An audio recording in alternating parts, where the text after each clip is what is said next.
So, Hey, why George. don't you all tell a little bit about how you got started and what really was the luck or the happening that helped you get published to start with? Okay, George, you want to do that one?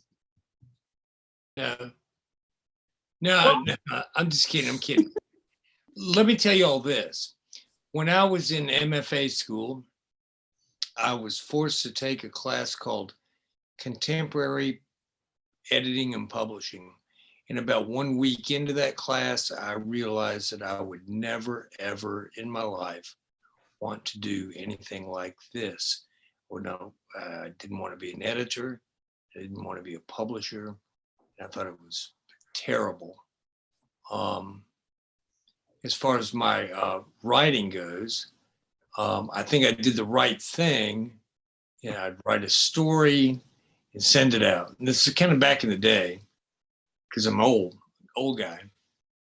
And then, you know, I had buddies who would send something out and then wait for an answer before they would write something else. So I would, but that was wrong. I would write something and write something again, and write something again, and write something again, and then get that rejection from that first place. And maybe those people would say, that editor would say, send us something else. So I'd say, okay, here you go, because I had something else. And it was kind of like a mathematical kind of thing. So I would have, like, you know, 1, 2, 4, 16 stories to kind of mail out at all that time. This is back in the day before anyone was taking simultaneous submissions. So that's kind of how I got published, I think, is, you know, I was persistent and kind of mean about it. Yeah. Hey, It kind of George, sounds can I like you get you browbeat to- them. Can I get you I'm to sorry, back go up ahead. a second? How did you know where to send your work? Boy, oh boy, I got a funny story about that. Back then, I had this book. I'm in South Carolina. So imagine South Carolina. I had this book called, I forget what it was even called. Writer's Market? The Writer's Yeah, Market? Writer's Market. It's really big and thick. And it had every magazine ever. So at one point, I wrote a story about a stand-up comedian. And I looked through Writer's Market, and I found a place called Last Joke or something joke. And I thought, well, maybe they'll take. So I sent a story off to them, and they took it immediately. It ended up being a magazine for prisoners. So, and it was stapled, and it was Xerox. It was terrible. I got a lot of the next issue that I got paid nothing, and got a year subscription to it. The next issue had a lot of fan mail from prisoners for my story. So then I kind of learned, oh, maybe look at news stories from the South, or look at Best American Short Stories in the very back at places that were taken seriously, you know. So that was kind of it. Just send, Yeah. and have some tough skin, you know. Because rejection's not personal. Yeah, you know. I used to think in the old days that no, not the old days, now.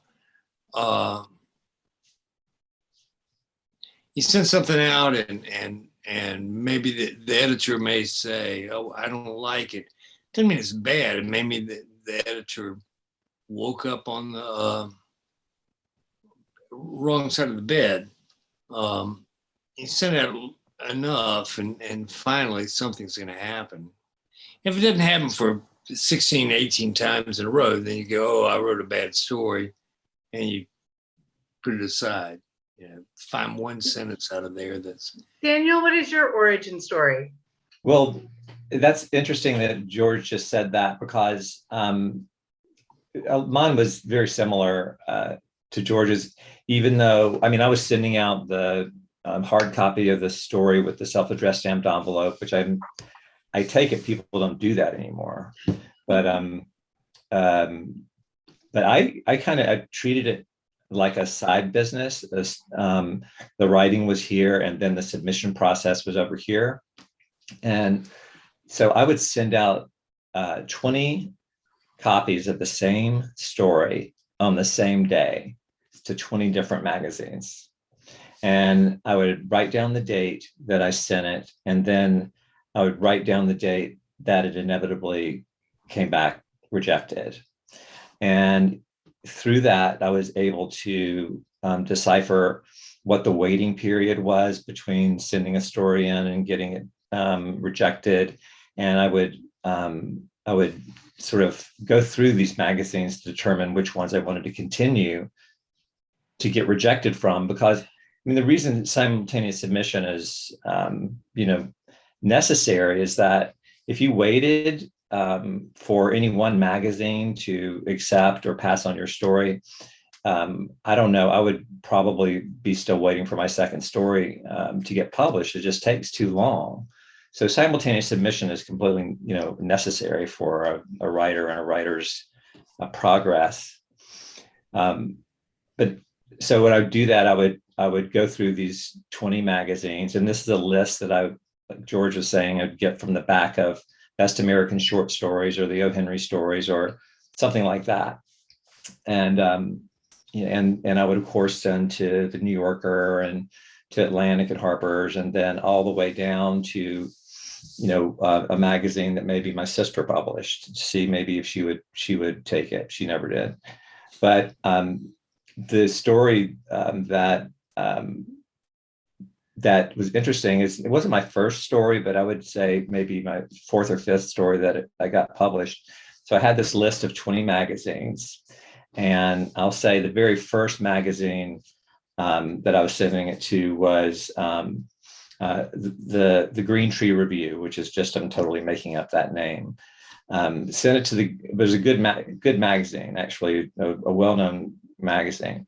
So I sent it to the Green Tree Review, and they passed on it just with a little nothing Xerox rejection note.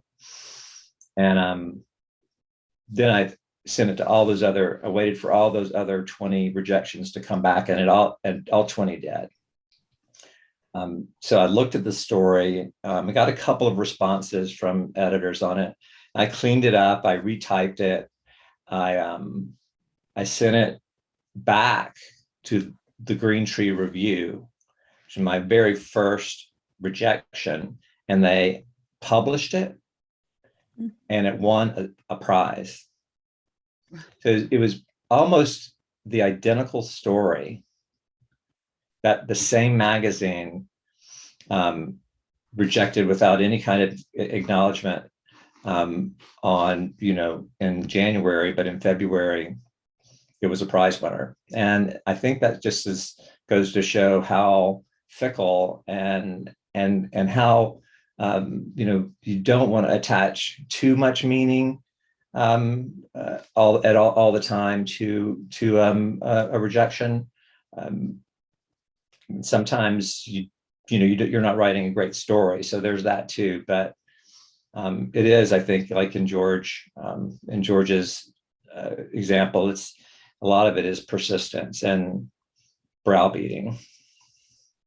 So it sounds like each of you started out publishing short form, and I wonder if you can talk about making that move from publishing individual short form pieces into book publishing.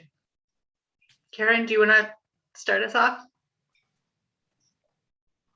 I published short individual pieces for a long time before I got to a point where where I have enough stuff. At what point do I have a book?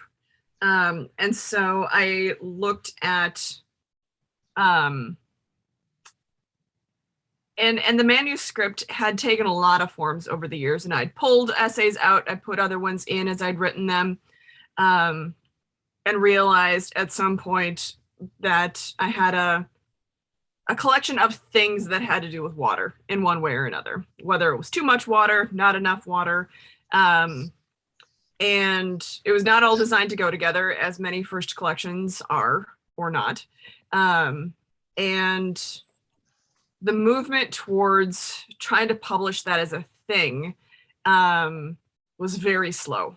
And eventually, what happened was I didn't get an agent, but I was hooked up with a literary consultant, is what he called himself.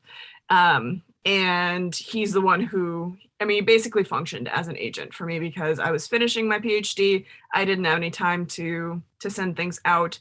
And he facilitated all of that for me. And it ended up at the University of Minnesota Press, which is exactly where it should have, because it was regional in focus. And that's one of the things too to consider is like fit. And if you are doing work that has a particular regional focus, it might go very well at a university press, a small independent press in that region. A lot of the pieces inside of it had been published in various journals in the Midwest.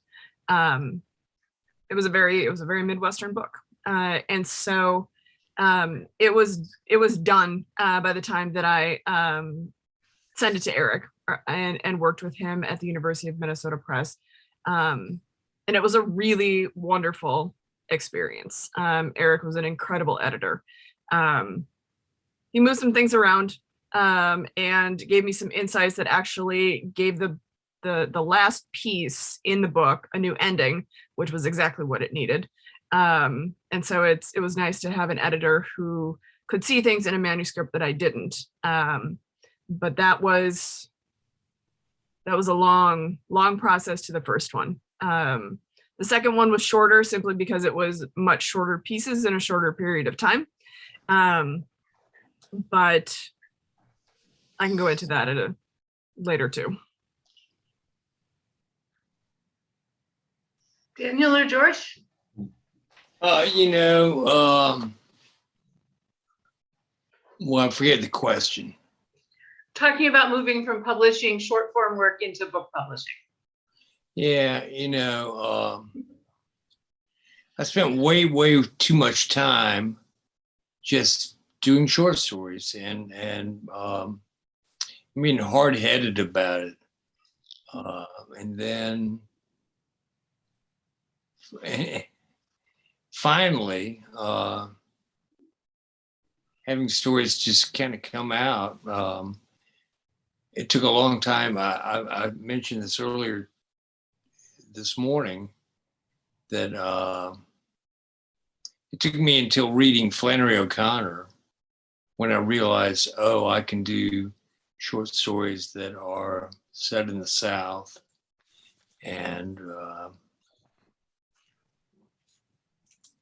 kind of anti-Christian. I hate to say that, but or anti-American, I guess. But and then kind of got them all together in a clump and said, I can do this. So that was about it. Daniel? Yeah. So, the truth about submitting a book over the transom is, it's kind of dire. It's really a difficult thing for a writer to have to do. They do it all the time, I guess, but to get an agent's name, because we're going to have an agent to publish a book, and then sending them a query. Things, obviously, everybody goes through that, and good things do happen, but the number of submissions that even the smallest agency gets is overwhelming. I remember after I got an agent, going to his office, a little bitty office. So this is like a 2-person agency, and this of course is way back in the old days when it was all hard copy. And there were rows and rows and stacks of these submissions that it would have taken years to go through. So my plan was to publish stories. I mean, I was writing stories and loved writing stories, but my nefarious plan was to write stories, get them published in quarterlies, which are, you know, much more open to publishing younger writers than glossy magazines are, for instance. To get published in some nice quarterlies, and then having the agents read my story in the magazines and write me and ask me for my work, so I wouldn't have to wait, you know, for them to respond. I would just be moved to the front of the line. And that's in fact what happened. I published the story in Tri-Quarterly, and that's a well-read quarterly, even though I guess it's a Tri-Quarterly, because that's what they call it. But so that's how I started with getting my first agent. Is she wrote me and said she would be interested in seeing whatever else that I have, and of course, really much more interested in a novel than a collection of stories. So I had to wait a couple of years from then before I had a novel to send her. But I finally did, and that was the first of 5 unpublished novels. Just want to remind people What was that novel, if they have Daniel? questions, I can ask them. Sorry, Oh. go ahead. No, Daniel, Yeah. what was your first novel that you sent out? It was about I can't remember the title of it now, but it was about it was drawn a little bit from the Hunt brothers, and who tried to corner the silver market, and they're from Texas, billionaires, I think. And my brothers were twins who both each weighed 500 pounds, and they had everything in their life except love. And so they rented the girlfriend of one of the guys who worked for them. And somehow that didn't catch on with publisher, and it was not good. It was a bad book. The second book was a book about Rosemary the Weather Girl, and that's what she was called in Birmingham, where I was from. It was about a guy who had a crush on the Weather Girl, Rosemary, and that was almost autobiographical. I had a terrible affection for Rosemary. I didn't even change her name for the book. That didn't work out. Anyway, there were a number of books like that. So what in Big Fish? Big Fish was my 6th book. Wow. Wow. I didn't mean to put you on the spot. Oh, I could go on and on. Sarah, what were you going to say? Oh, I was just encouraging people to type questions into the Q&A if they had them.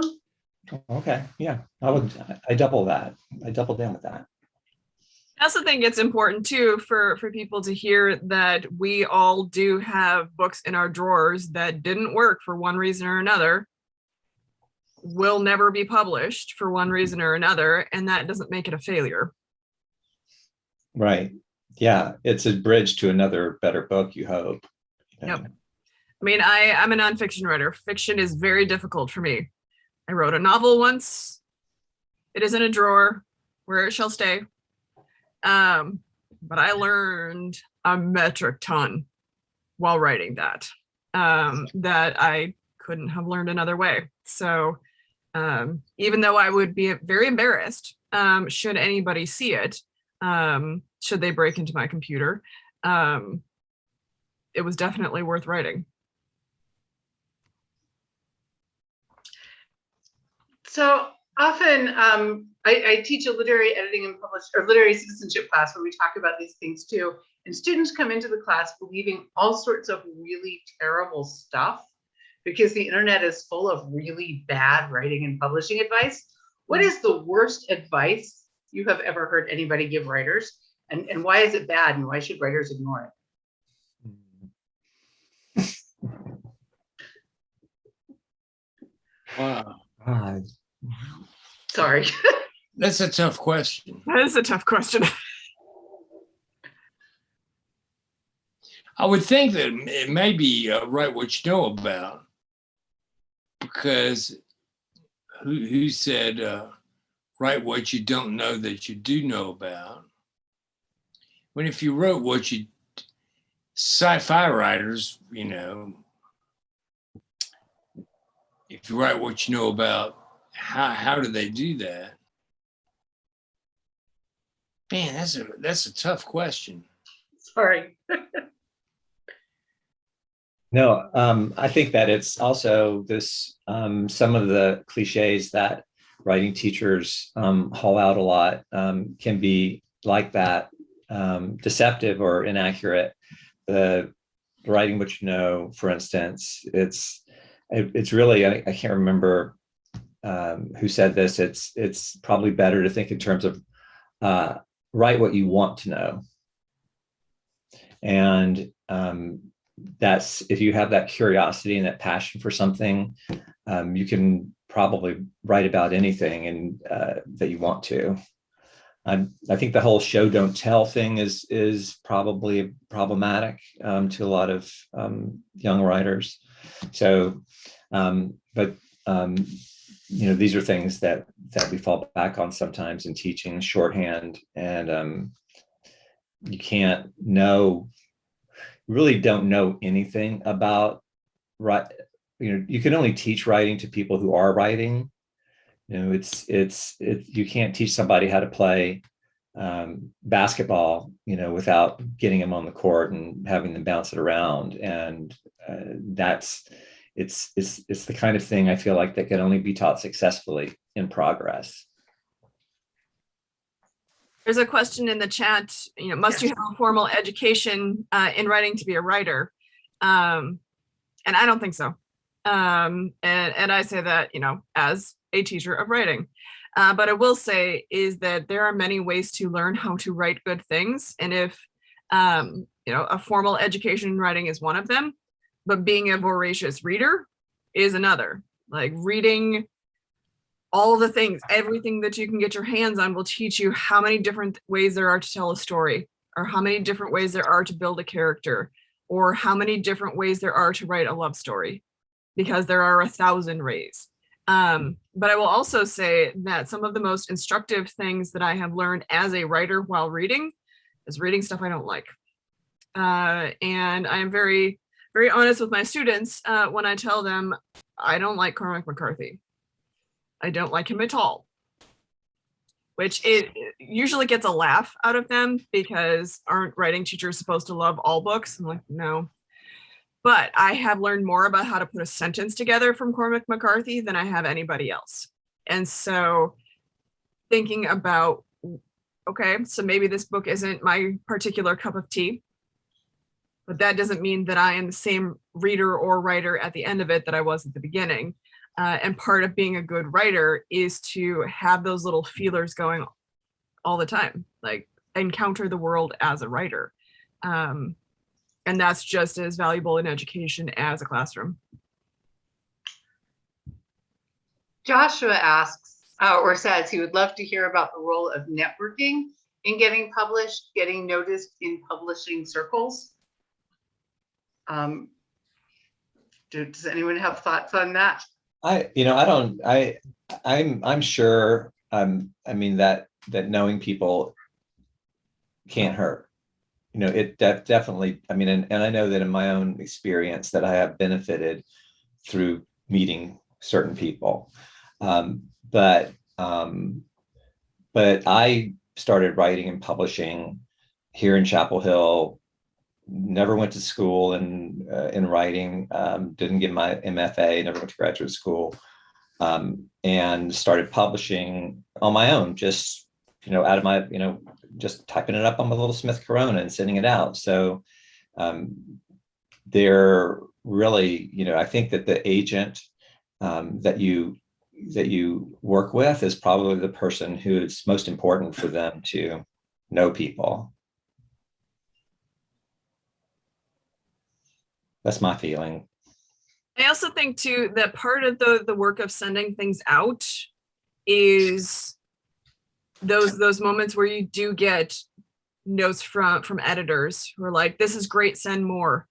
And those tiny little interactions turn into relationships, turn into all kinds of things. And so when I was starting out, that's where a lot of the networking that I had started.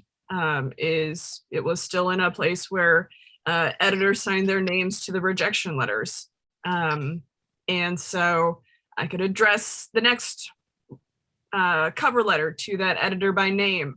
And eventually, like, I'm an editor too. And so I see the same names coming through my queue, like I start to notice. And it's important for me as an editor of the journal that I edit to create relationships with writers. And so I like to believe that other editors are the same. Their part of their job is to create relationships with writers. So it's not just a one-sided, how do writers do this? But editors have a stake in it too.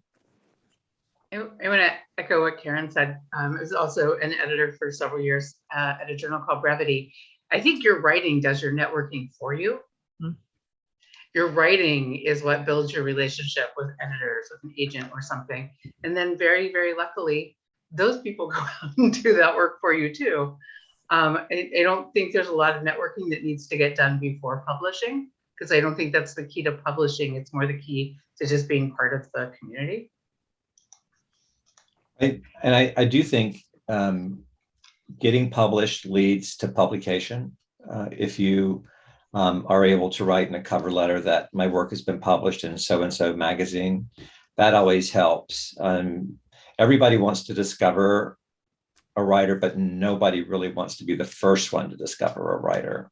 They want to know that somebody else is giving them validation, and then, you know, they can bring them into the fold. But getting any credits to your name, I think, is beneficial to, future publications. I've published a few people. It's their first ever publication, and it's one of the things that I am most proud of. So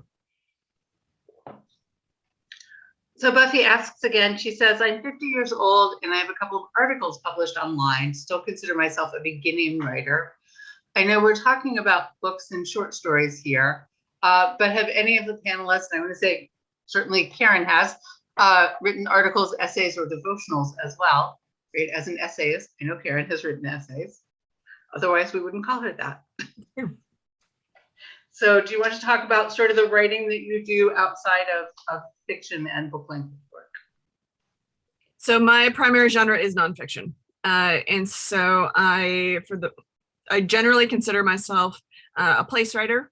And so the content of my work is largely in the nature, travel, place kind of sphere. And so my second book, All the Wild Hungers, is kind of an outlier in that it is food and odd objects and being obsessed with finding really expensive cast iron in thrift stores, because I really love thrift stores. But the key to publishing nonfiction in any of its forms is basically the same method, finding the places that publish the work that you do. One of the most valuable tips to doing any of that, whatever genre it is, fiction, poetry, nonfiction, is looking at the writers that you like best. Where are they publishing? What journals have published their work? And in a lot of books, you can open to the acknowledgments and you'll see, thanks to so-and-so journal, so-and-so editor for publishing pieces of this. If they publish a person who's doing similar work to you, they might be really interested in what you do. And so when I was starting off, that was my direction to find where I should send things. Same happened when I started to try to publish books. But I started off, all right, I really love X writer. Where do they publish? And where should I send it there? Which was a really good avenue. So I didn't feel like I was just throwing something at a wall and hoping that something stuck. So I would suggest that. And before I forget, something I just discovered, an old friend of mine, Erica Krause, I created this information sheet. I don't know what it's to call it, but it's a list of all the magazines in America who publish stuff, fiction and nonfiction. And she has them ranked in these different ways of how much money, what kind of readership, and the kinds of things that they look for. And I think that's probably really helpful for young writers to be looking at. It's kind of like what you see in the back of what we used to see in Writer's Digest, or in the back of, you can still find obviously in the Best American Short Stories, but it's much more extensive and detailed. And her name is Erica, Erika, and then Krouse. And if you did a search for her and magazines, something would come up. And so I would have used that a lot probably, if it had been around when I was starting out. I'll ask a question. One of the questions that I get when people call me about things is self-publishing as a method of getting out there and maybe being able to get published elsewhere. What do you think about that, and what suggestions would you give people? I have an answer to that. Go ahead. Well, boy, you hear about those stories about those people who've self-published and then they've done really well, but golly, I mean, you hear about these people who have their books in the trunks of their car, and I've had an agent who said, don't ever do a blurb for people who are self-published. I think it's tough. I don't think you should. I don't think you should do it. A lot of times, the reason why a book is self-published is because the book didn't quite make it anywhere else. It just wasn't. It's not good. I hate to say that.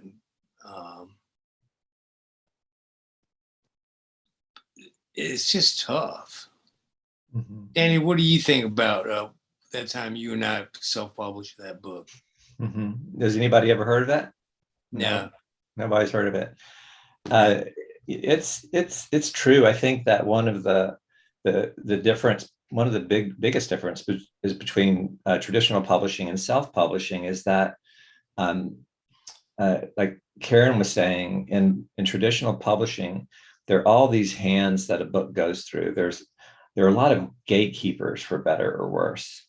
And a lot of these gatekeepers are people who are saying, this is a good story. This is a story that we can sell.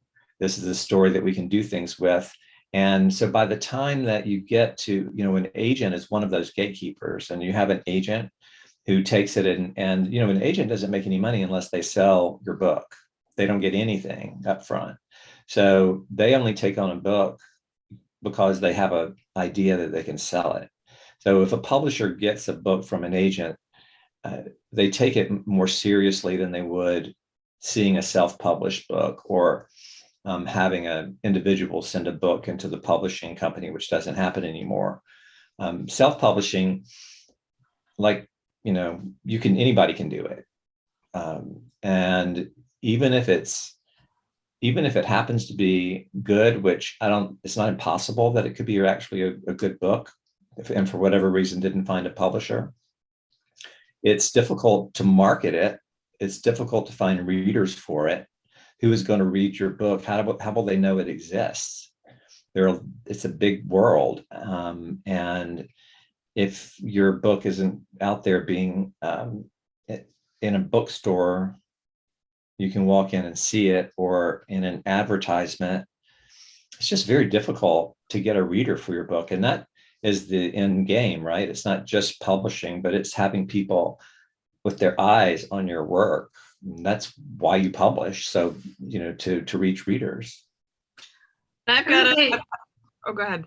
I just want to say that I think a lot of times when people ask this too, they don't understand how big the ecosystem of the publishing world is. And they think there's the big five and they're self-publishing. And they don't know about this whole wide, wonderful world of small and indie presses that take very specific kinds of work. And maybe they're really awesome, weird collection of short stories about trans ghosts, right? Which isn't going to hit the big five. It's going to find an indie publisher who loves it and knows that community and represents it really hard. And I feel like we should do a better job as people talking about this stuff of saying, before you self-publish, do some research into what sort of cool little indie presses there are out there who are looking for authors just like you, because there's probably some. Yep. Yeah. I'll also throw a monkey wrench in here. One of the things that I like best in the world to read is romance. And I'm getting better and better about not being embarrassed to say that out loud. But one of the things that is a continual conversation in that community, which is $1 billion industry. So disparage romance at your peril. It supports a lot of the other publishing that houses do, but it also has a significant contingent of self-published authors. One of the most interesting conversations that I heard about this conversation about writers in that community going traditional, going indie, or self-published, is that the stories that the big five, traditional publishing, even smaller presses, will publish is very narrow.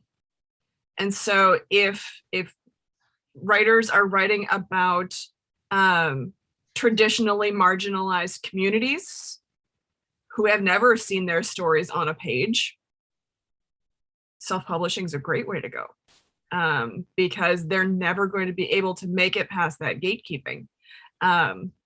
And the various genre communities are very strong online. And so it is not beyond the realm of possibility that your book hooks into a group of people who are wanting that exact same story. And so I think that there's a lot of caution to be had in self-publishing, but it is not, and this is speaking as somebody who has been traditionally published, it is not a universal bad. It is something I would caution and I would do a lot of research into, but I don't consider it a universal bad.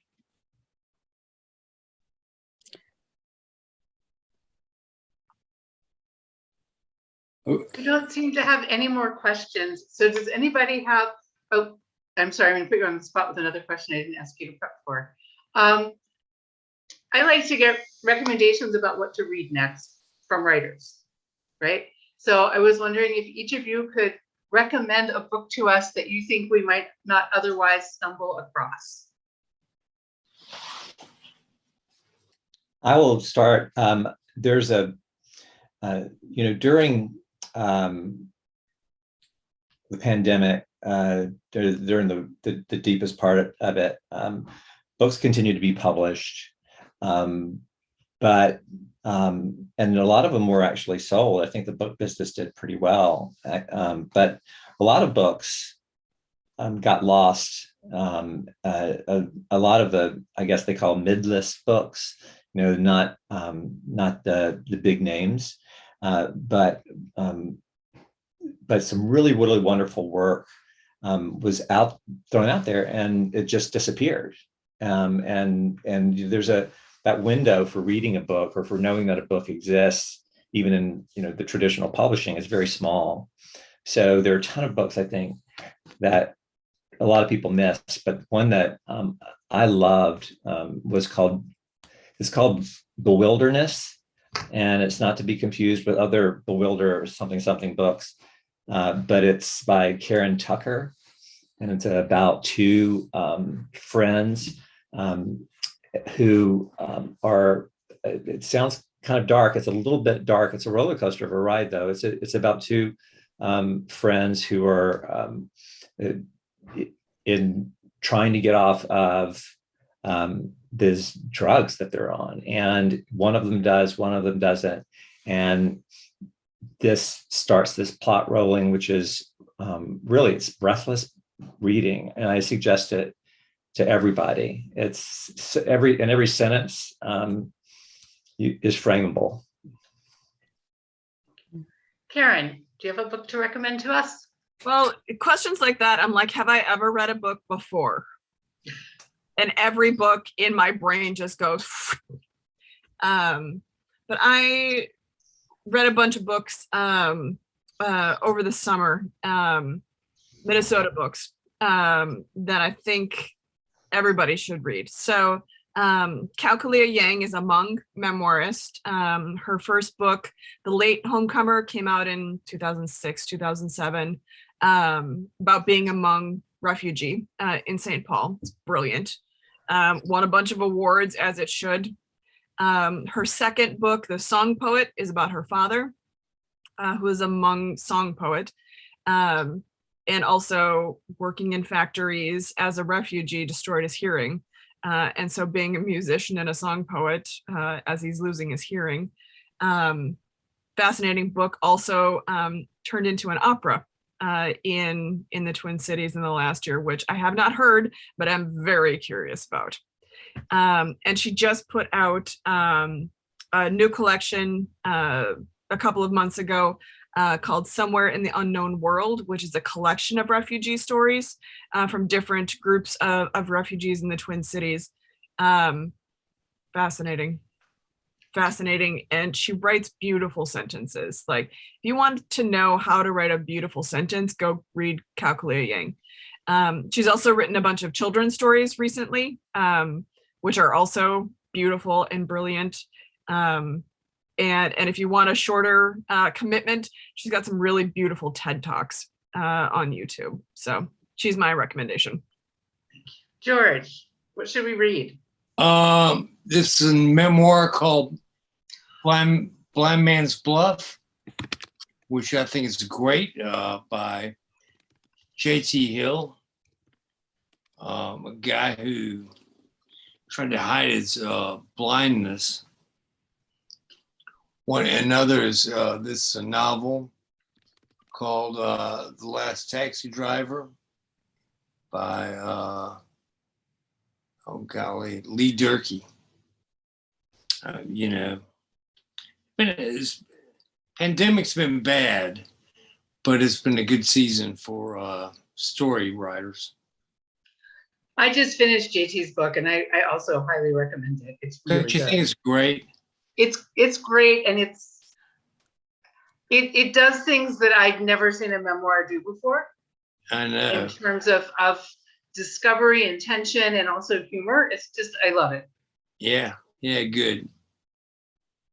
Well, thank you all for talking about all this afternoon. I think this is a great recommendation of a good book. Is always a great way to send everybody off to reading. And I want to mention that we have a new indie bookstore in town that just opened, the Book and Cover on Hanover.